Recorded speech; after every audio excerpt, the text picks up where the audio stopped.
Dr. Hirsch. And I'm Jim Carney, and this is EdCast, a program created and produced by educators for everyone interested in education. It's become commonplace for Americans to be confronted with news reports about countries doing a better job than ours in educating their students. Finland, China, and Korea all come to mind. But a small country in the Caribbean has a literacy rate of 100%, surpassing ours. It's not something we hear that much about. Perhaps it's because that country is Cuba. This summer, I obtained a research license and visited Cuba with other educators to examine Cuba's educational system and see the way it accomplished its phenomenal gains in literacy. This is not a show about Cuban politics. Rather, it's a show about how education and learning has evolved in Cuba. During the program, we'll hear from the director of Cuba's Museum of Literacy, whom Linda interviewed during her trip. And I'll speak to two educators here in the U.S. who have strong and differing perspectives on the Cuban education system. But first, let's begin our discussion by finding out about the trip. So how did the trip come about? People today might be unaware of the fact that it is much easier to visit Cuba legally. I had a completely legal trip to Cuba. I obtained a license to go as an educator, and that was really all that I needed. And I also joined an educators group, a tour. So I think people should go online if they're interested in going to Cuba. People are going under humanitarian auspices, religious, medical ones. It's much easier. The trip itself, the why did you go to Cuba? I mean, that's the how, but what was the reasoning behind going? I was really curious because there's been a lot of talk about Cuba's accomplishments in the area of education. Aside from the political conversations about Cuba, but Cuba has a very high literacy rate. It is considered to have a literacy rate of 100%. That sounds so I really almost wanted to get a unbelievable. first-hand look at how that might have been accomplished. Okay, and how did that get accomplished? How did the high literacy rate come about? It goes back to 1961, which is very closely following the revolution, when Castro decided that everyone in Cuba was going to be literate. And he declared in 1 year, and he declared 1961 the year of education, and embarked on a national literacy campaign. And this involved having hundreds and thousands of volunteers fan out all across the country to teach people literacy. I believe of the 7 million people in Cuba at the time, there were 1 million who were considered illiterate. And he was determined that these are the people in the rural areas and the farm areas that they would have literacy as well. So these 100,000 volunteers were trained by the teacher corps, and it included people of all ages, including a child as young as 8 years old who went out to become a volunteer.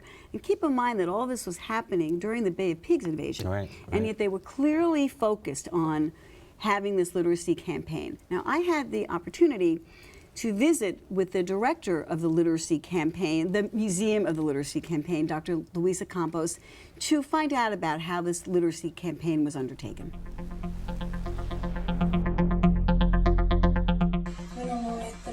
Gran campaña de alfabetización en Cuba our great literacy campaign in Cuba estuvo en el periodo de 1 de enero de 1961 it covered the period from January the 1st, 1961 y su culminación fue el 22 de diciembre de ese mismo año 1961. and it ended up on December 22nd that same year. And what happened during this campaign? El objetivo principal lo había anunciado nuestro comandante en jefe Fidel Castro The main objective was announced by Fidel Castro, our el chief 26 commander, de septiembre de 1960 en la Organización de Naciones Unidas, at the United Nations Organization on September 27, 1960. que era eliminar el analfabetismo en Cuba The main goal was to erase illiteracy from Cuba y convertir a este país en un año en territorio libre de analfabetismo. and so was to achieve in 1 year have everybody to be literate.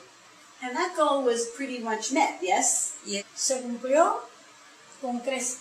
Yes, we actually achieved it. We were over the usual statistics we planned. Nosotros teníamos cerca de 1 millón de personas que no sabían leer ni escribir. We were having at that time about 1 million people, literate people in Cuba. So in 1 year, over 700,000 people learned how to read and write. How was that done? ¿Cómo se hizo eso? Con la labor de todos.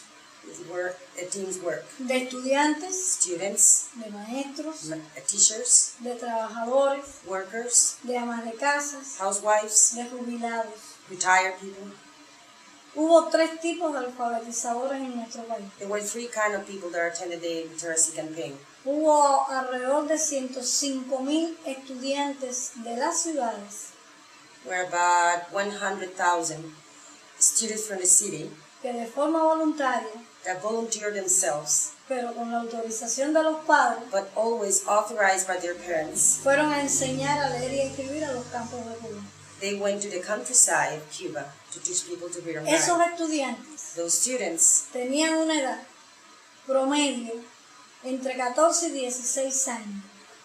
the average age was between 14 to 16 years old. Y hubo un niño, And there was one child, el Manuel, Elan Manuel, his name was. que cumplió los 8 años en plena campaña de He turned 8 alfabetización years old during the campaign. y solo tenía un 3er grado. And he was only on the 3rd grade primary school.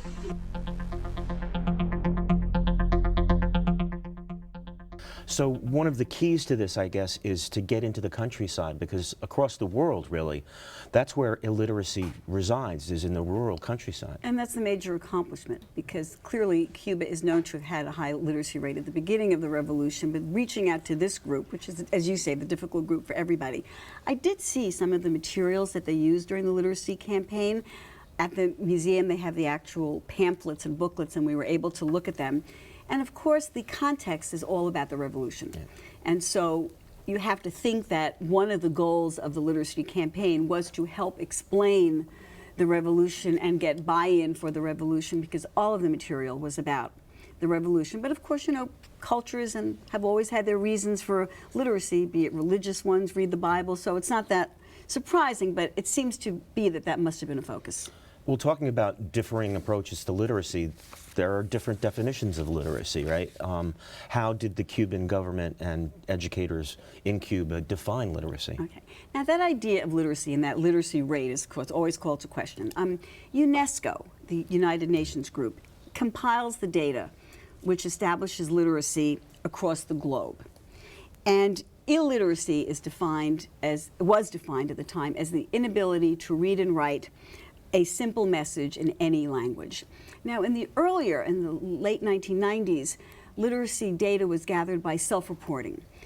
Countries would distribute census questionnaires, and people would be asked how many people in your family can read and write, and what kind of schooling did people have in your family, and the data was pulled from that. Some of the wealthy countries never even bothered responding to that, and their rate was assumed to be very, very high. Of course, over time, people began to think that self-reporting is not that reliable. Right. And so UNESCO changed the way literacy was going to be defined. And they were now expanding the definition of literacy, and they were looking at how language is used, how reading and writing is used within a social context as well. And they began to look at a more direct assessment of how these skills are applied. And Cuba still ranks high. So I think, with changing views of literacy and changing ways of assessing it, doesn't change the fact that Cuba continues to rank very, very high. Well, how did it change the country? What effect did this raising of literacy have upon the population in Cuba? You know, the whole campaign had an interesting, unanticipated effect, as these undertakings often have, and Dr. Campos spoke about that a bit. So then, aside from being so successful in teaching reading and writing, then what were some of the other effects of this campaign that were not anticipated, like in terms of the involvement of women? Did that change the role of women in Cuban society after that? Creo que sí que hubo una mayor independencia a partir de este proceso en la individualidad de cada niña y I believe that adolescente. these girls, starting from this point of taking part in the literacy campaign, they became more individuals. They became more independent.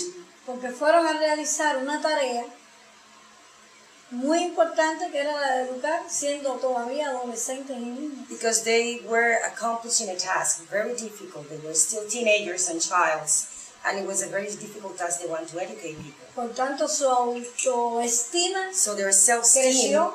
grew a lot. No estaban preparados para enseñar, They were not ready to teach people, y eso posibilitó and that made possible que maduraran mucho más that they grew up older, que really otro fast. niño de esa misma edad. Faster than other kids their same age.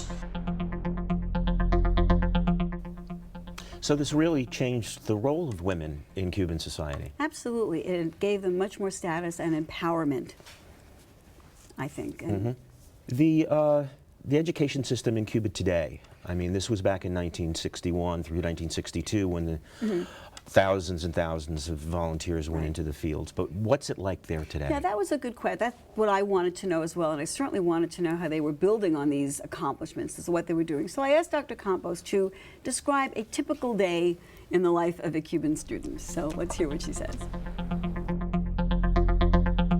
Now, what is a typical Cuban student's day like? Las clases comienzan en Cuba 8 de la mañana. Classes start in Cuba at 8 in the morning. Okay.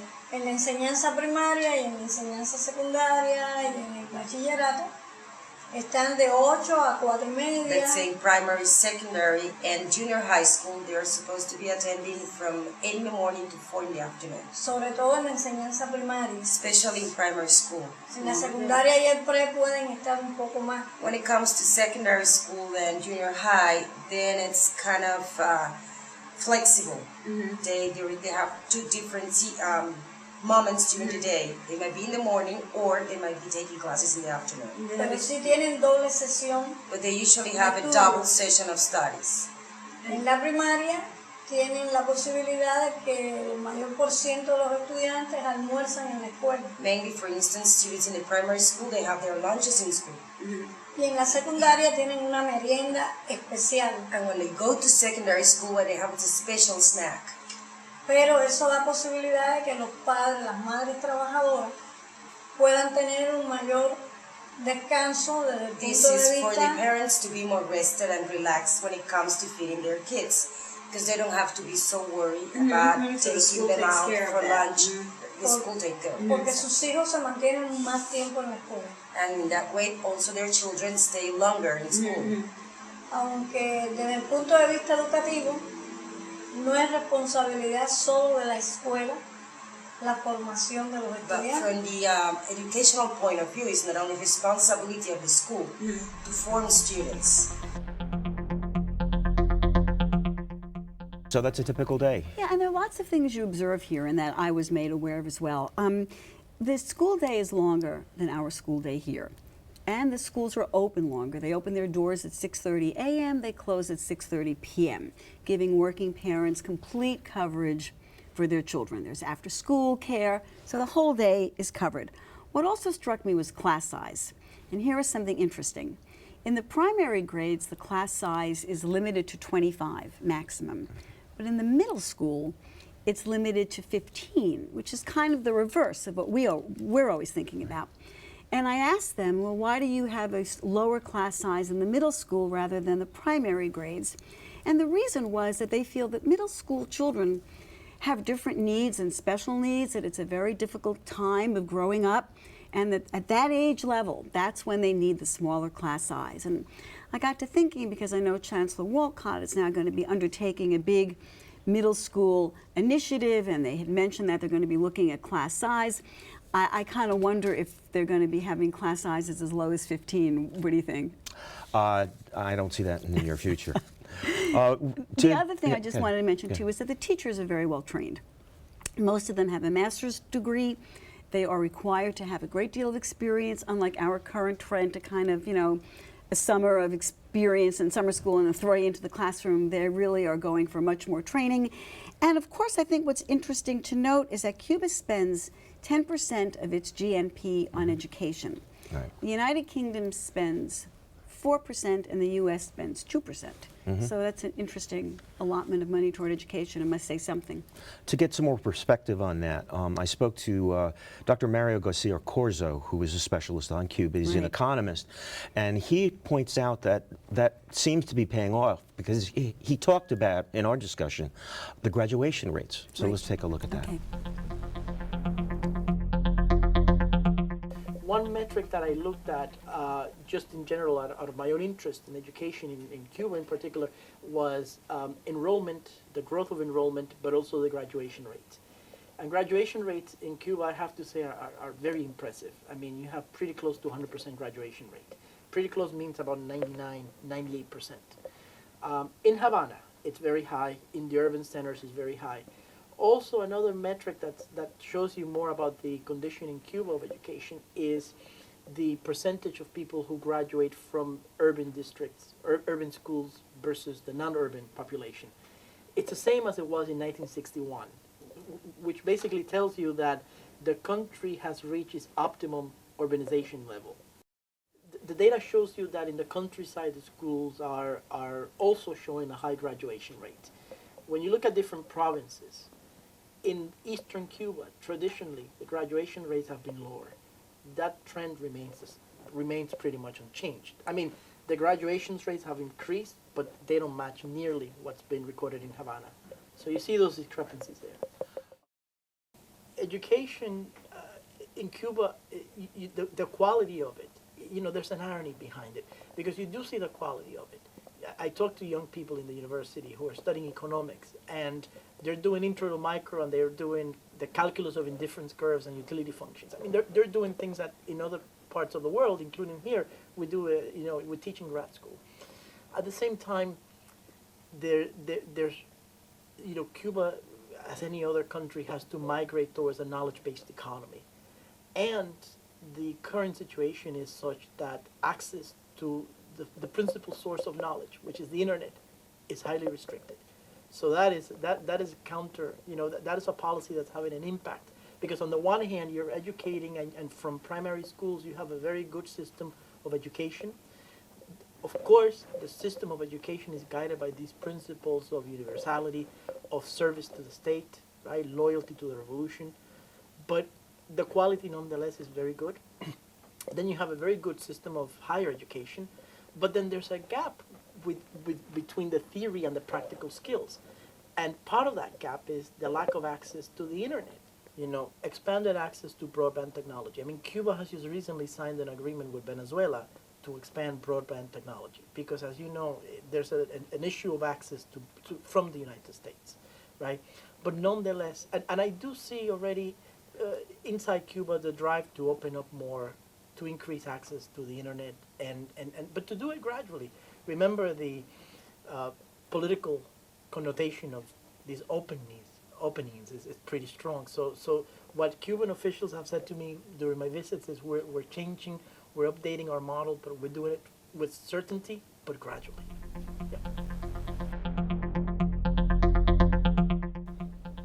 So that's one of the challenges, is how to harness new education tools like the internet in a society like Cuba's. So they have some challenges ahead of them. What's the role of parents? Interesting, again, Dr. Campos spoke about this. In Cuba, the schools and the teachers are not viewed as solely responsible for a child's education. And there's a strong belief that parents in the community play a very important role in educating the child and have a great responsibility. So she has some things to say about that. Aunque desde el punto de vista educativo, no es responsabilidad solo de la escuela la formación de los But estudiantes. from the educational point of view, it's not only responsibility of the school to form students. Y tiene también responsabilidad la familia, Family, it's very important as well. La In this comunidad. process, the community, en todo el sistema educativo. in the whole process of the educational estudiantes. system when it comes to students. But even the community is responsible for educating their people. So I guess American parents have something to learn from the Cuban system? And also the school system here, because we're making teachers feel so obligated and putting so much of the burden on the school and the parents here to make up for things that may be going wrong in the economy and wrong in the home and the family. And so I think this idea that everyone is responsible is important. I think it's something we can learn. How do Cuban educators define the accomplishments of the system? I asked them, so let's hear what they have to say. En que todo el niño en Cuba es atendido, What I'm really proud of is that every child in Cuba is being taken care of. de que no tengamos una escuela cerrada, That we don't have one single school shut down. de que no tengamos una escuela sin maestros. That we don't have school without teachers. y que los niños y la familia tienen la obligatoriedad de la asistencia and that is mandatory for children and family that children attend school. a clase. It's obligation. Y que los maestros en Cuba cada día están más preparados And the teachers in Cuba are more prepared every day desde el punto de vista científico. from the scientific point of view. Has the apparent success of the education system in Cuba affected other countries in the region? Absolutely. Cuba is considered an expert and is asked to serve as a consultant to other countries. It's worked with Venezuela, Bolivia, Nicaragua, even Canada. And it has a program called I Can Do It, Yo Si Puedo. And they've taken that program to other countries and helped other countries help achieve a higher literacy rate. Mm-hmm. You mentioned earlier that you traveled with other educators. What was their impression of Cuba? I did an interview with Quentin Brown, who's from Los Angeles, and I asked him some of his impressions about our trip to Cuba.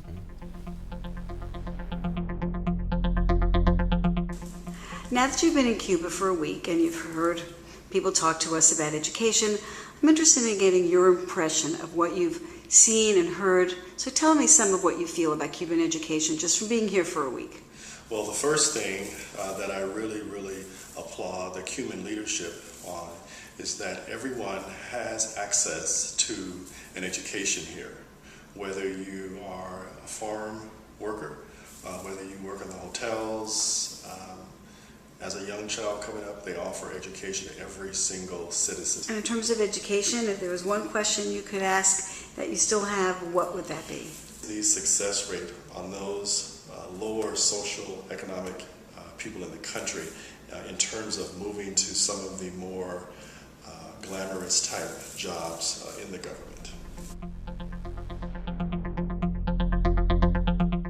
Well, having seen all this and heard all this, it sounds like it's a perfect system. Is it? Nothing is perfect. Right. One thing you learn about Cuba, being only there a week, is that's a land of dichotomy. So I mean, there are lots of things. If we're not just talking about education, but so not everything is perfect, even in education. The Cubans I spoke with acknowledge that there are literacy tracks. In other words, even though education is free for everyone, not everyone makes it to the university level. It's competitive, and not everyone goes. The Cubans themselves have noticed that the Afro-Cuban students are the least likely to go into the higher levels. They are the least likely to go to medical school. You know, the Cuba is known for its medical schools. They have maybe 13 or 15 medical schools, and they train doctors for the entire Caribbean. And yet the Afro-Cubans are not reaching that level and are not doing that. So they recognize that is a problem.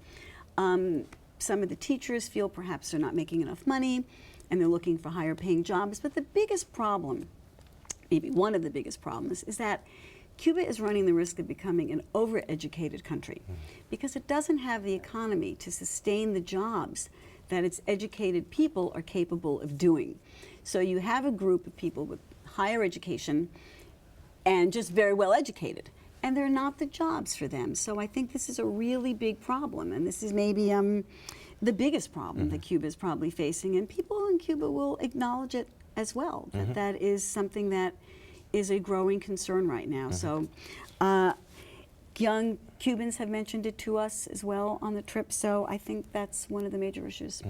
One of the things Cuba has done, and Dr. Mario Garcia Corzo mentioned this, in the areas of medicine, they actually export their doctors to other parts of Latin America. And They're it's in high known. demand. Yes, yes, very much so.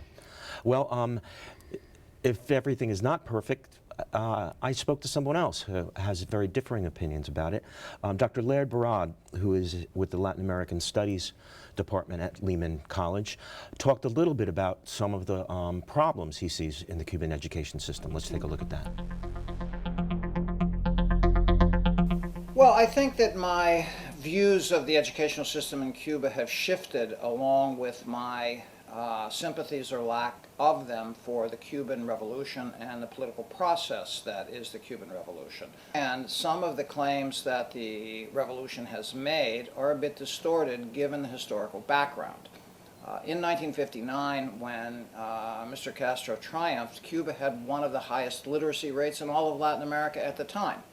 And indeed, during the course of the 20th century, literacy continued to increase, and it had an educational system which was probably one of the best in Latin America and the Caribbean at the time of the triumph. So that does not mean, however, that there were not high rates of illiteracy in rural areas. It does not mean that the educational system did not serve all of the Cuban people, and I think what the Castro regime did was to extend education to regions on the island where it had not existed before.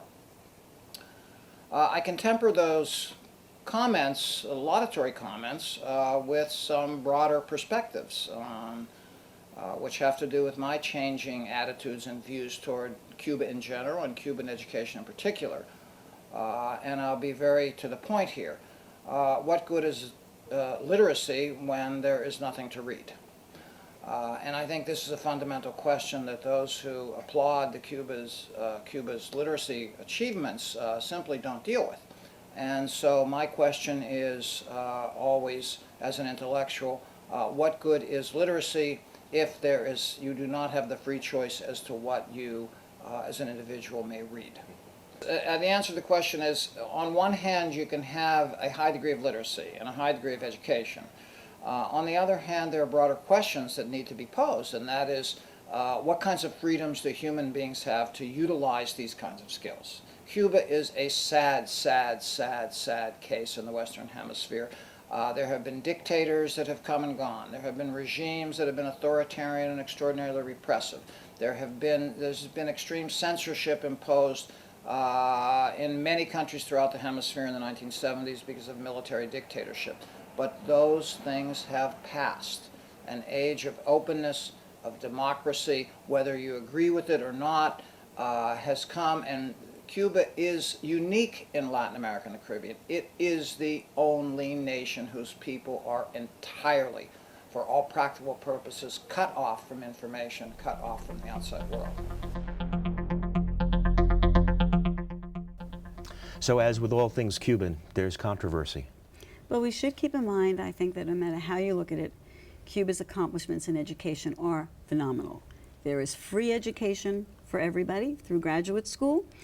There is respect for teachers, and there's a genuine feeling of the importance of education and everyone taking responsibility for it. Well, we've run out of time for our discussion on a topic which has strong feelings on both sides of the argument. We want to find out how you feel about Cuban education. Drop us an email at cunyedcast@gmail.com and we'll share your thoughts in future shows. But for now, that's it for this edition of EdCast. Until next time, class dismissed.